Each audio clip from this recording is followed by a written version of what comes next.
E aí pessoal, tudo bom? Espero que vocês estejam bem. Até que enfim, novamente aula de ciências. É, Hoje nós vamos estudar a unidade A no capítulo 1. Vamos falar de reações químicas e a teoria de Dalton, na página 13. E bora lá! O primeiro ponto que nós vamos falar aqui é sobre por que estudar química. O que é que a química tem de tão importante para que possamos dar uma atenção maior a ela?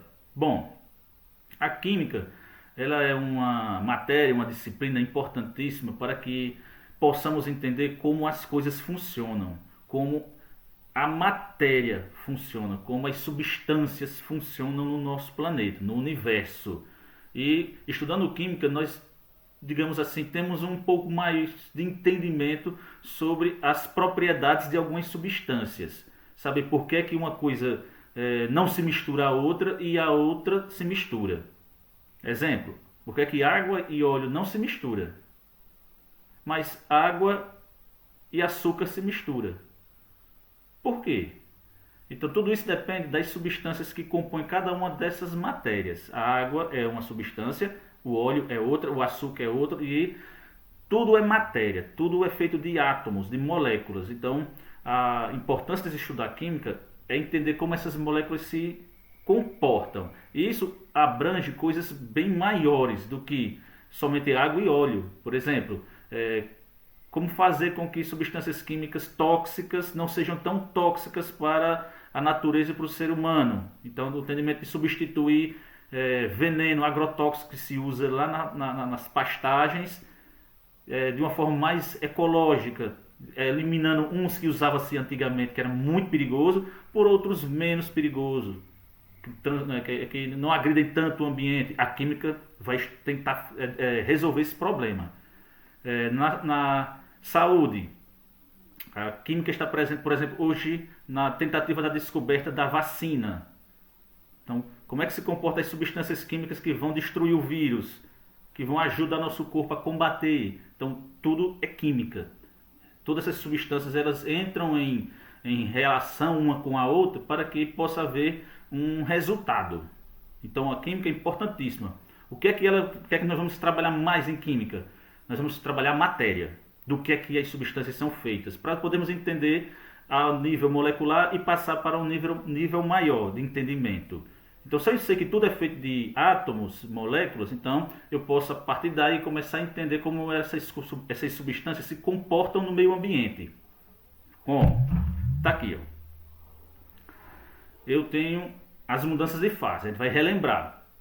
Lembrando o seguinte, eu destaquei a palavra temperatura em vermelho, porque a temperatura é um fator crucial, importantíssimo para o comportamento das substâncias, sejam elas água como qualquer outra substância. A temperatura ela modifica a fase da matéria, qualquer matéria. Alguns lotes vai precisar de uma certa temperatura para mudar de fase, vai ser diferente para outra substância mudar de fase para outra e por aí vai. Cada substância tem, digamos assim, uma passagem de uma fase para outra. Vamos falar sobre isso. Então, se você observar bem aqui, ó, eu coloquei aqui essa animação mostrando como essas moléculas se comportam devido ao aumento da temperatura. Então, aqui eu tenho uma substância sólida. Observem bem que as moléculas elas estão bem próximas umas às outras, agitando. Isso é a fase sólida. À medida que eu aumento a temperatura, as moléculas começam a se afastar e se a desorganizar. Tá vendo? Fase líquida. Se eu esquentar mais ainda, essas moléculas praticamente se soltam, batem umas contra as outras e se espalham pelo ambiente na forma de gás. Então tudo depende da temperatura. Quanto mais frio, mais próximo. Quanto mais quente, mais distante uma molécula fica da outra. Aí eu tenho sólido, líquido e gasoso. Vamos ver isso. Cada passagem recebe um nome, indo ou vindo, certo? Vamos lá.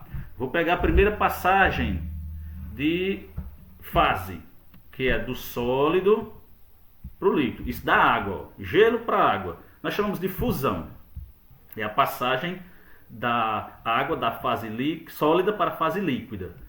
quando eu aumento a temperatura. Se eu continuar aumentando a temperatura, vai passar da fase líquida para a gasosa, nuvem. Eu tenho dois processos, um pouco diferentes, mas que são os mesmos. Vaporização e evaporação. Vou começar esse do esqueminha aqui, ó. Quando você pega um copo de água, por exemplo, um rio ou algum local em que a água vai ficar em contato com o ambiente, o sol vai esquentar essa água, lógico, e essa água vai começar a se transformar em gás, em nuvem. Evaporação é um processo natural. O Sol vai fazer isso. A temperatura do planeta vai fazer isso. Vaporização é quando você acelera. Como é que eu faço para a água evaporar mais rápido do que o normal? Eu coloco, digamos, numa panela e coloco no fogo. É a mesma passagem. A questão é velocidade. Vaporização é rápida, porque você está provocando o processo, esquentando a água no fogo. Evaporação é quando você coloca a roupa no varal, por exemplo. Ela vai secar porque a água vai evaporar. O copo que você coloca ali numa mesa e deixa lá, a tendência é da água evaporar. Não rápido, vai demorar, mas vai evaporar. Vai subir e se transformar em gás. Voltando é quando eu diminuo a temperatura, quando começa a esfriar. Esfriando, as moléculas de água que estão na forma gasosa voltam ao estado líquido. Eu chamo isso de condensação ou liquefação. Você pega um refrigerante bem gelado, tira da geladeira, coloca na mesa. Com pouco tempo você nota que começa a suar. O ar que nós temos ao redor do refrigerante não está tão frio. Mas quando esse ar bate no refrigerante, bate na garrafa, a temperatura diminui e a água que está aqui na forma de vapor, aqui no ar, condensa e começa a pregar na garrafa. Começa a escorrer aquela água. Nós chamamos isso de condensação ou liquefação. Se eu diminuir mais a temperatura ainda, aí eu venho para solidificação. É quando eu pego a água, boto naquelas cumbuquinhas de gelo e coloco no congelador. A água vai esfriar passando do estado líquido para o sólido. Solidificação, o nome já diz tudo. Certo? E existe um processo que é de sublimação quando eu passo do sólido para o gasoso ou do gasoso para o sólido sem passar pelo líquido. É muito comum usarem, né, mãe, avós, bisavós usarem um tipo de bolinha chamada de naftalina. É um tipo de veneno, aquilo dali não é pastilha para se comer aquilo dali. Se você encontrar isso dentro de gaveta solto, tem um cheiro fedorento. Ali é um veneno para matar barata, traça, matar insetos. A roupa fica muito mal cheirosa, fica fedorenta. Então aquilo dali não é nem para se comer. Bota na boca de jeito nenhum, ali é um veneno, viu? Temperatura de fusão e de ebulição são dois tópicos bem interessantes. Então, eu gosto de chamar o seguinte: temperatura de fusão, quer dizer, ponto de fusão, ou ponto de ebulição, é uma temperatura X em que uma substância, ou ela fica sólida ou líquida, ou então ela fica de líquida para gasosa. É um determinado número que faz o ponto de mudança da fase. Por exemplo, temperatura de fusão. Eu vou pegar a da água, ó. Água, certo? Nós temos ponto de ebulição 100. Quer dizer, para a água ferver, a água precisa chegar a 100 graus Celsius. 100. Antes de 100, a água não ferve. Depois de 100, ela ferve. Ela passa do estado líquido para o gasoso. Depois de chegar a 100 para a água ferver. Mas, por exemplo, o etanol, a gasolina. Não, desculpa, o etanol, o álcool que se coloca nos carros, na bomba de combustível. Fica perto ali da gasolina. O etanol é um combustível. Se você deixar aquele combustível e a temperatura chegar a 78, não precisa chegar a 100. Ó.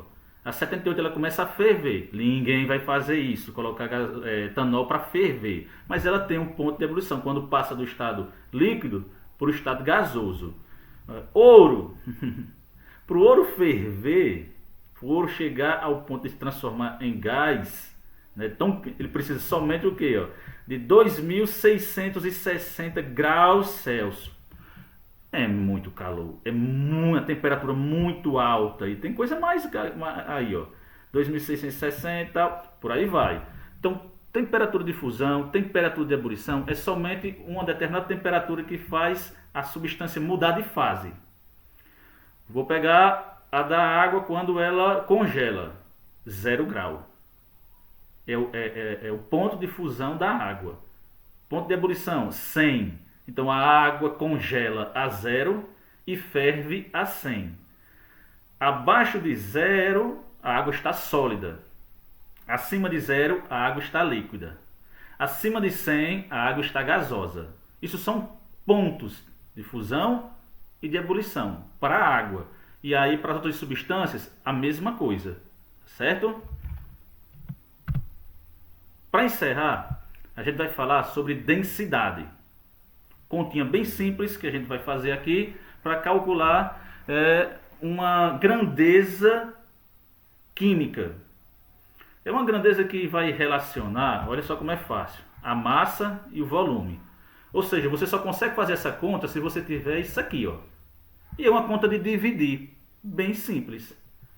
Eu coloquei esse desenho para mostrar a vocês que, dependendo das substâncias, uma pode ser mais densa do que a outra.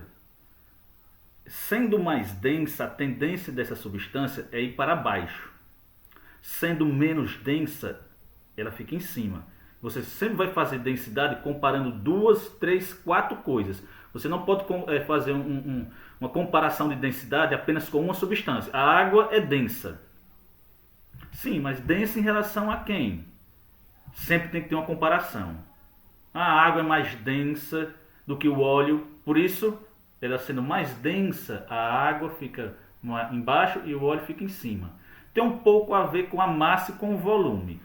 Não é para confundir muito com o peso. Em química a gente vai deixar um pouco disso, vamos falar mais de densidade. Coisas densas, mais densa em relação a outra, tende a ficar embaixo, menos densa tem que ficar em cima. Não tem muito a ver com o peso, sabe por quê? Porque a gente vai pegar o seguinte, você vai pegar 500 gramas de isopor e uma pedrinha de 500 gramas.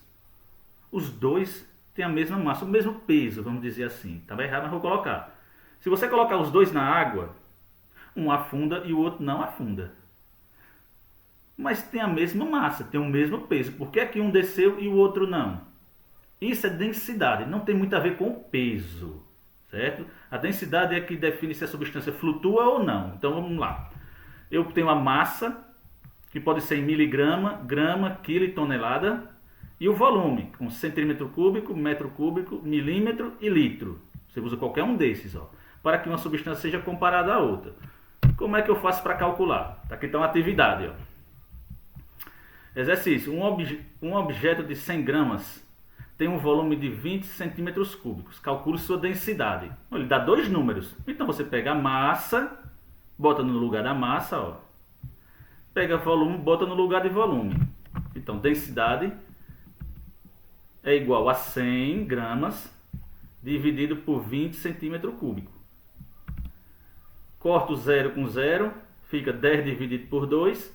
A densidade é de 5 gramas por centímetro cúbico. Você vai juntar sempre isso. Se a massa é em grama, você bota grama. Se é centímetro cúbico, grama barra centímetro cúbico. E aí você tem o cálculo da densidade. Poderia colocar outra substância aqui e perguntar quem flutuaria ou quem ficaria embaixo.